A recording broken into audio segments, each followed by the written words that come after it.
because there's so much infrastructure built.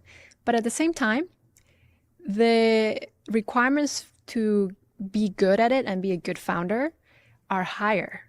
I think it requires having even better taste and more craftsmanship to become the best founder now, right? Yeah. Sometimes we joke that if we went through YC now in our younger self, would we have gotten it?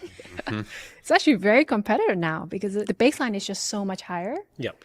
So there's these things that at the end you still need a computer science degree and engineering degree to really build that taste and craftsmanship to really know what to build and build it well. You need to whisper to the AI and LLM, but how do you even whisper to it if you don't know how all this stuff works?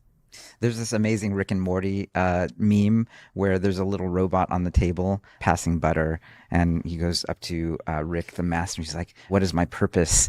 And it says, "You pass butter." And then he goes, "Oh my God." And the funniest thing about that is like, there's so many people in the world who basically have that job, and they're not like robots, they're human beings, like their 9 to 5 is something that is incredibly rote and not that invigorating or exciting to them.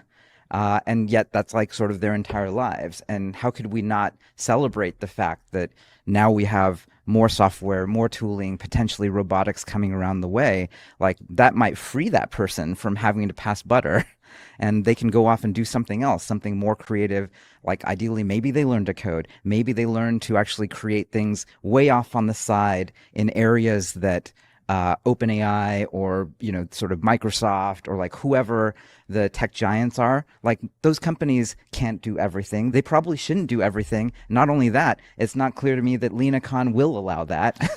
So, given that, actually, maybe that's the opportunity. Like rather than just a few companies worth $1 trillion, my genuine hope, and I think that we're trying to manifest this world, is actually thousands of companies worth $1 billion or more.